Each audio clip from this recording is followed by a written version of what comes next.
विद्यार्थी मित्रांनो नमस्कार. आज आपण इयत्ता 10वीच्या मराठी या पाठ्यपुस्तकातील वाट पाहताना हा गद्यपाठ समजून घेणार आहोत. लेखिका अरुणा ढेरे. मानवी जीवन प्रवासात वाट पाहणे ही एक अटळ अशी गोष्ट आहे. प्रत्येकजण कशाची ना कशाची वाट पाहताना दिसतो. एखादी गोष्ट सहजपणे मिळाली की त्याचं मोल आपल्या लक्षात येत नाही. जेव्हा एखाद्या गोष्टीची वाट पाहायला लागते तेव्हाच तिची किंमत आपणास कळते. प्रस्तुत पाठात लेखिकेने वाट पाहणे या गोष्टीचे अनेकविध पैलू उलगडून दाखवले आहेत. प्रत्येक माणूस वाट पाहत पाहतच वाटचाल करत असतो. प्रत्येक पावलावर त्याच्या मनात नंतर काय होईल, माझ्या स्वप्नांप्रमाणे कल्पनेप्रमाणे घडेल ना, अशी तगमग असते. हीच तगमग त्याला पुढे जायला, जीवन जगायला लावते. हे तत्त्व लेखिका अरुणा ढेरे यांनी अनेक उदाहरणांच्या साहाय्याने स्पष्ट केले आहे. लेखिका अरुणा ढेरे यांचा परिचय. प्रसिद्ध कवयित्री, कथा लेखिका, संशोधक, समीक्षक. 92व्या अखिल भारतीय मराठी साहित्य संमेलनाचे अध्यक्षपद त्यांनी भूषविले आहे. कथा, कादंबरी, ललितलेख, आस्वादक समीक्षा, संशोधनपर लेखन असे त्यांनी विविधांगी लेखन केले आहे. काव्यात्मकता आणि मानवी नात्यांचा शोध ही त्यांच्या ललित साहित्याची वैशिष्ट्ये आहेत. त्यांचे प्रारंभ, यक्षरात्र, मंत्राक्षर, निरंजन, जावे जन्माकडे हे कविता संग्रह प्रसिद्ध आहेत. कृष्ण किनारा, अज्ञात झऱ्यावर हे कथासंग्रह, रूपोत्सव हा स्फुट लेख संग्रह, मैत्रेयी ही कादंबरी, नागमंडल, लोकसंस्कृतीची रंगरूपे, विस्मृती चित्रे हे संशोधनात्मक, समीक्षात्मक लेखन प्रसिद्ध आहे. प्रत्येक व्यक्तीच्या आयुष्यात कशाची न कशाची तरी वाट बघणे ही अटळ गोष्ट असते. प्रस्तुत पाठात लेखिकेने वाट पाहणे या गोष्टीचे अनेकविध पैलू उलगडून दाखवले आहेत. वाट पाहणे हा अनुभव सुखद तर कधी दुःखद असू शकतो. त्यात कधी उत्कंठा, हुरहुर असते तर कधी दडपण असते, हे या पाठातून लक्षात येते. वाट पाहण्याची सुरुवात. होळीनंतर थंडी झपाट्यानं कमी होत जायची आणि आंब्यावर मोहर नुसता घमघमत असायचा. परीक्षा तोंडावर आलेली असायची. मोकळ्या अंगणात अंथरुणं पडायची ती सुट्टी लागल्यावर. पण मार्च-एप्रिलमध्ये आम्हाला गॅलरीत झोपायला मिळायचं. होळीनंतर वातावरणात होणारा बदल इथे सांगितला आहे. थंडी झपाट्याने कमी कमी होत जायची आणि आंब्याच्या झाडावर मोहराचा घमघमाट पसरायचा. घमघमणे म्हणजे सुगंध दाटून येऊन पसरणे. परीक्षा तोंडावर येणे म्हणजे परीक्षा अत्यंत जवळ येणे. होळीनंतर परीक्षा संपली की अंगणात झोपण्याची संधी मिळे. लेखिकेच्या जीवनप्रवासातील वाट पाहतानाचा हा एक प्रसंग. रात्रीचे मऊगार हात अंगावर फिरायला लागले की झोपेची गडद चाहूल यायची. डोळे मिटताना मनात एकच संदेश जागा व्हायचा, उद्या कोकिळेचं कुहू ऐकू येईल का, बघू हं. पहाटे पहाटे गाढ झोपेत असतानाच तो कुहू कुहू आवाज कानावर यायचा आणि त्या आवाजाची वाट पाहण्याचं सार्थक होऊन जायचं. कोकिळेच्या कुहू कुहू आवाजाची वाट पाहण्याचा हा प्रसंग. मोकळ्या नैसर्गिक वातावरणात सकाळी कुहू कुहू आवाज ऐकू येईल का असं वाट पाहणं सुरू व्हायचं आणि कोकिळेचा तो आवाज कानावर पडताच त्या आवाजाची वाट पाहणं सार्थकी लागायचं. सार्थकी लागायचं म्हणजे इच्छा पूर्ण व्हायची. शालेय जीवनात सुट्टीची वाट पाहणं हा एक प्रसंग. सुट्टीची वाट पाहणं तर तेव्हापासून सुरू झालेलं असायचं. अभ्यासाचा आळस नसायचा, पाठांतर आवडायचं. नेमलेली पुस्तकं गोष्टींच्या पुस्तकांइतकीच परत परत आवडीनं वाचली जायची. पण अभ्यासाचं वही पुस्तक जरा बाजूला झालं रे झालं की सुट्टीची आठवण उसळी मारून वर यायची. परीक्षा तोंडावर आल्या की सुट्टीची वाट पाहणं सुरू व्हायचं. अभ्यासाची वह्या पुस्तकं बाजूला झाली की सुट्टीची आठवण प्रकर्षाने व्हायची. सुट्टीत नुसती धमाल असायची. सुट्टीच्या अशा अनेक आठवणी, त्या आठवणी पुढे पाहूया. सुट्टीला लगडलेल्या आठवणी. ते अंगणातलं हजारी मोगऱ्याचं झाड. हजारी मोगरा म्हणजे अनेक फुलांचा गुच्छ येणारे मोगऱ्याचे झाड. शनिवार वाड्यात सकाळी सकाळी जाऊन वेचून आणलेली बकुळीची फुलं. माठातलं वाळा घातलेलं पाणी. वाळा म्हणजे एक सुगंधी तृण. आई आत्यांची कुरड्या पापड्यांची घाई. अंगणभर पडणारी वाळवणं, कैरीची डाळ आणि पन्हं, कधीमधी घरची परवानगी मिळाल्यावर चोखायला मिळणारे बर्फाचे गोळे, उसाचा ताजा रस आणि मुख्य म्हणजे खूप गोष्टीची आणि कवितांची नवी पुस्तकं. सुट्टीची किती वाट पाहत असो आम्ही. अंगणातले हजारी मोगऱ्याचे झाड, बकुळीची फुलं, माठातले वाळा घातलेले पाणी, आई आत्यांची कुरड्या पापड्यांची घाई, अंगणभर पसरलेली वाळवणं, कैरीची डाळ आणि पन्हे या गोष्टी लेखिकेने बालवयात उन्हाळ्याच्या सुट्टीत अनुभवल्या. पुस्तकातून घडणारे जगाचे दर्शन. लेखिका म्हणतात, आमच्या भल्या मोठ्या वाड्यात पुष्कळ बिराडं असली तरी अख्ख्या वाड्याला मिळून असलेला एक चौथा मजला म्हणजे माळाच होता. सुट्टीची वाट पाहताना माळ्यावर जाऊन पुस्तकांच्या गराड्यात बसण्याच्या अद्भुत कल्पनेनं अगदी आतून मन फुलून येई. मन आतून फुलून येणे म्हणजे मनातल्या मनात अमाप आनंद होणे. पुस्तकांची वाट पाहण्यात एक गंमत होती. एक वेगळंच जग तिथे भेटत होतं. न पाहिलेले देश, न पाहिलेली माणसं, न अनुभवलेले प्रसंग, अनोळखी तरी पण आपले वाटणारे. येथे पुस्तकांच्या वेगळ्या जगात भेटलेल्या गोष्टींचा उल्लेख आला आहे. ओळखीचे धागे जुळणारे, न जुळणाऱ्या गोष्टीसुद्धा किती थक्क करणाऱ्या. म्हणजे जग असंही असतं तर. मला केवढं तरी नवेपण भेटत होतं आणि शब्दाची जादू कळत होती. मी वाचत होते त्या गोष्टी, तो इतिहास, ती गाणी कुणीतरी रचलेली होती, लिहिलेली होती. जे सुचलं, जे लिहावंसं वाटलं ते कसं लिहू शकली आहेत ही माणसं. मला भाषेची ताकद समजत होती, लेखकाच्या प्रतिभेची ताकद समजत होती. म्हणून पुस्तकं वाचण्याची वाट पाहण्यात उन्हाळ्याच्या आधीचा काळ इतका वेळ लावायचा की बस. न पाहिलेले देश, न पाहिलेली माणसं, न अनुभवलेले प्रसंग, अद्भुत थरारक गोष्टींनी भरलेल्या वेगळ्याच जगाचे पुस्तकातून दर्शन घडत होते. नवे शब्द व त्यांचा अर्थ यातून जे लिहावंसं वाटलं ते लिहिणारी माणसं परिचयाची व्हायची. पुस्तकं वाचण्याची वाट पाहण्यातला काळ मनाला वेळ लावायचा. त्यासाठी लेखिका सुट्टीची वाट पाहत असत.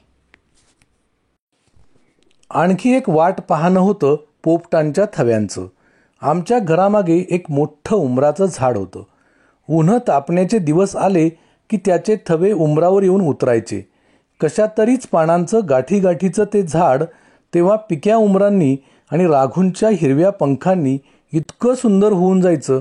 मी वाट पाहायचे त्या थव्यांची, त्या लालसर गोड झालेल्या उमरांची, माझ्या मनात जाग्या होणाऱ्या कितीतरी कवितांची. घरामागे एक मोठं उमराचं झाड पोपटांच्या थव्यामुळे हिरवेगार होऊन जायचं. खूप वाट पाहायला लावणारी कविता रूपी मैत्रीण. पुढे मग कवितेचं बोट मी चांगलंच घट्ट धरून ठेवलं. तिची माझी मैत्रीच झाली. आपण कधी पण केव्हा पण मैत्रिणीला हाक मारतो, तिच्याकडे धावतो, तिच्याबरोबर भान विसरून मनातलं वाटेल ते बोलतो. तिथं फक्त एक फरक होता, तिला हवं तेव्हा ती माझ्याकडे यायची, कधीही, रात्री, मध्यरात्रीसुद्धा. पण मला मात्र कधीकधी खूप वाट बघायला लावायची. इथे व्यक्तीशी मैत्री आणि कवितेशी मैत्री यातील फरक लेखिका अरुणा ढेरे यांनी सांगितला आहे.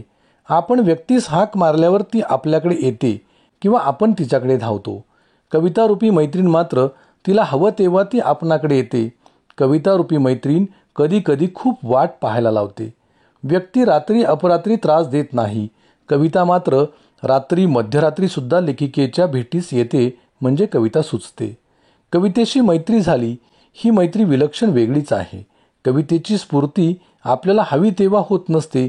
ती स्फूर्ती जागृत होण्याला वेळ, काळ व ठिकाण यांचे कोणतेही बंधन नसते. मी हाक मारल्यावर हमखास येईलच असं नसायचं कवितेचं. मग तिची वाट पाहणं, अस्वस्थ होणं, कशातच मन लागेनासं होणं, आई आत्याची ती बोलणी खाणं. आज ते वाट पाहणं आठवलं तर मी पुन्हा हुरहुरते. उमराच्या पिकल्या फळांवर पोपटांचे हिरवे पंख पुन्हा उतरून यावेत असं उगाच वाटत राहतं. कोकिळेचा आवाज, परीक्षेनंतरची सुट्टी, गोष्टी, कवितांची पुस्तके, याबरोबरच उमरांच्या झाडांवर बसणारा पोपटांचा थवा, कविता या लेखिकेला वाट पाहायला लावणाऱ्या गोष्टींचा उल्लेख येथे आला आहे. उरुळी कांचनच्या मराठी शाळेत नोकरी करणारी लेखिकेची आत्या. तिची वाट पाहण्याचा व्याकुळ करणारा अनुभव. आमची आत्या तेव्हा उरुळी कांचनच्या मराठी शाळेत नोकरी करायची. तेव्हा आजच्यासारखी उरुळीला सहज जाण्याजोगी वाहनांची सोय नव्हती. आत्या सकाळी 8 वाजताच घरातून जायची. बस पकडून रेल्वे स्टेशनला जायची. मग पॅसेंजरनं उरुळी, परतताना तसंच. गाडी पुष्कळदा उशिरा सुटायची. पुन्हा पुणे स्टेशनवरून बसनं घरी परतायला तिला कधी 9-9:30 सुद्धा व्हायचे.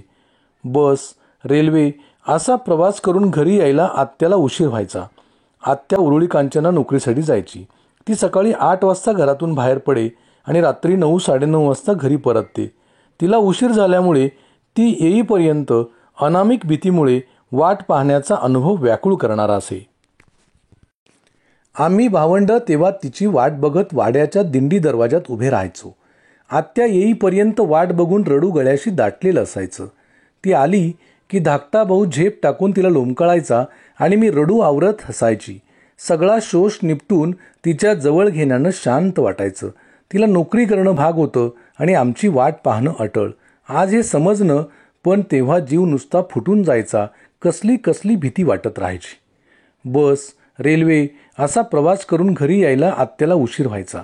सर्व भावंडे आत्याची वाट पाहत वाड्याच्या दिंडी दरवाजात उभी असायची. दिंडी दरवाजा म्हणजे काय? तर दिंडी म्हणजे मोठ्या दरवाजाला असलेला लहान दरवाजा आणि दिंडी दरवाजा म्हणजे दिंडी असलेला मोठा दरवाजा. तिची वाट पाहत रडू यायचं.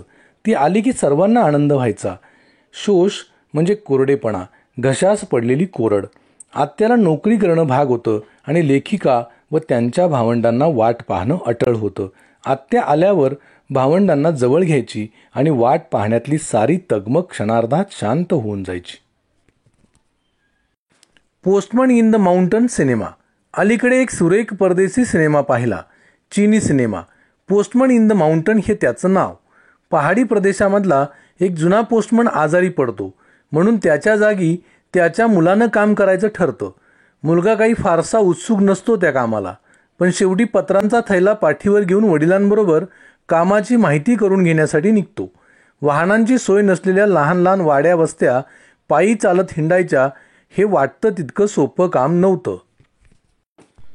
एका वस्तीवर 2 बापलेक येतात.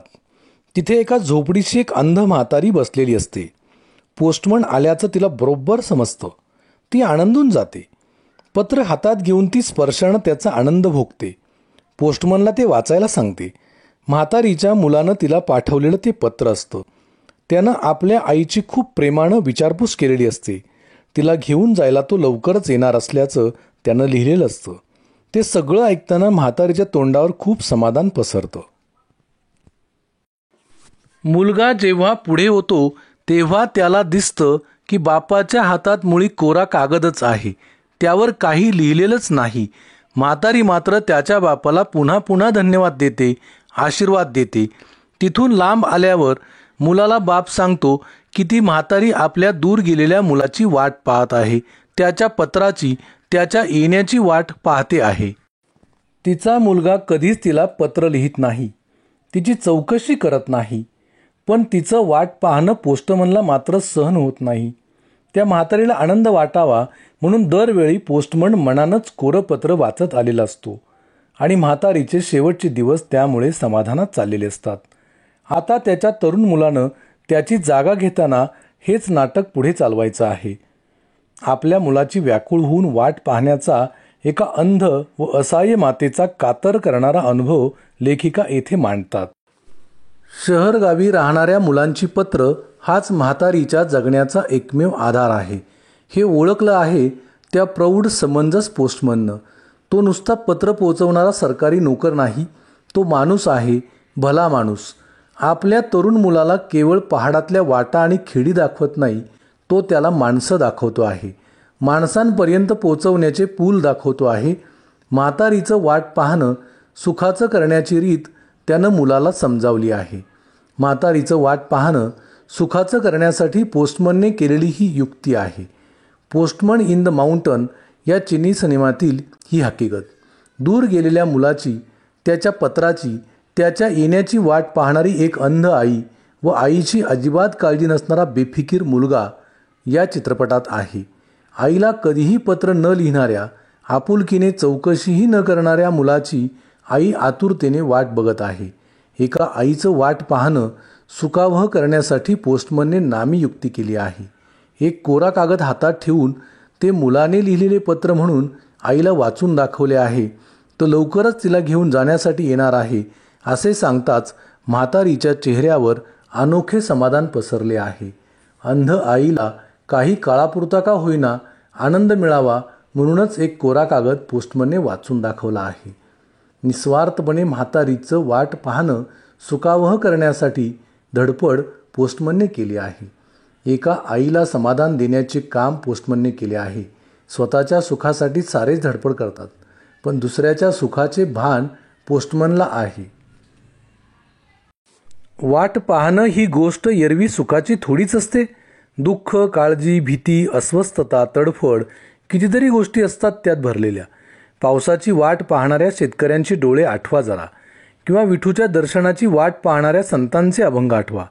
त्या करुणेचा स्पर्श झाला की लक्षात येतं, एखाद्या गोष्टीची वाट पाहायला लागते तेव्हाच तिची किंमत कळत जाते.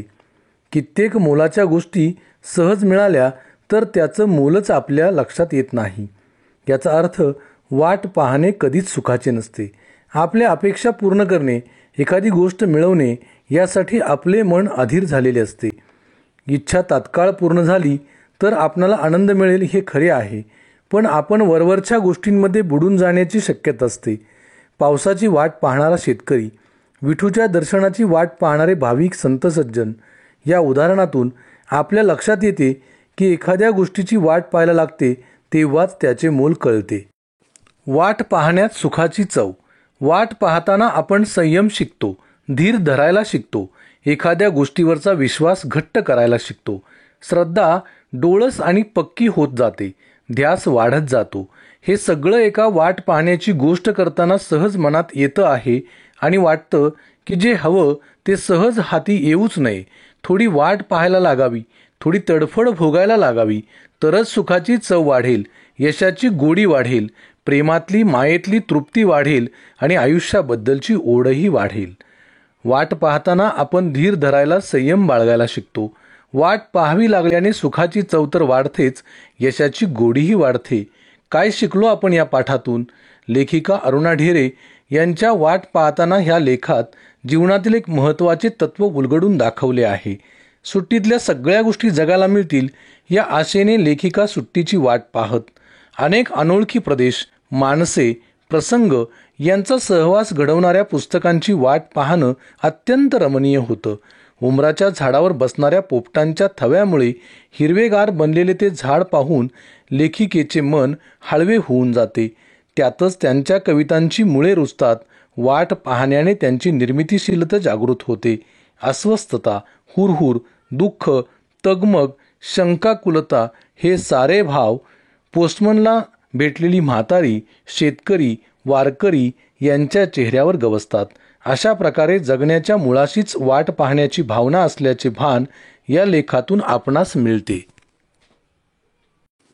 स्वाध्याय कृती. विद्यार्थी मित्रांनो, हा स्वाध्याय आपल्या वहीत सोडवा. 1. आकृत्या पूर्ण करा. 1. लेखिकेने बालवयात उन्हाळ्याच्या सुट्टीत अनुभवलेल्या गोष्टी. पुढे 6 चौकटी दिल्या आहेत, त्यात उत्तरे लिहा. 2. होळीनंतर वातावरणात होणारा बदल. पुढे 2 चौकटी दिल्या आहेत, त्यात उत्तरे लिहा. 3. पुस्तकांच्या वेगळ्या जगात लेखिकेला भेटलेल्या गोष्टी. पुढे 4 चौकटी दिलेल्या आहेत, त्यात उत्तरे लिहा. 4. पोस्टमनची गुणवैशिष्ट्ये. पुढे 3 चौकटी दिलेल्या आहेत, त्यात उत्तरे लिहा. 5. लेखिकेला वाट पाहायला लावणाऱ्या गोष्टी. पुढे 6 चौकटी दिलेल्या आहेत, त्यात उत्तरे लिहा. 2. कारणे शोधा. 1. आवाजाची वाट पाहण्याचं सार्थक व्हायचं कारण. 2. म्हातारीच्या तोंडावर समाधान पसरायचं कारण. 3. पुस्तकं वाचण्याची वाट पाहण्यात उन्हाळ्याच्या आधीचा काळ व्यक्तीला वेड लावायचा कारण. 4. पोस्टमन मनानच कोरं पत्र वाचतो कारण. 3. स्वमत. 1. म्हातारीचं वाट पाहणं सुखाचं करण्यासाठी पोस्टमनने केलेल्या युक्तीबाबत तुमचे मत लिहा. 2. वाट पाहणे एरवी सुखाची गोष्ट नसली तरी अनेक गोष्टींचे मोल जाणवून देणारी आहे या विधानाची सत्यता पटवून द्या. 3. दैनंदिन जीवनातील सुट्टीचे महत्त्व या विषयावर तुमचे विचार लिहा. विद्यार्थी मित्रांनो, आपण हा व्हिडिओ ऐकलात, पाहिलात त्याबद्दल खूप खूप धन्यवाद.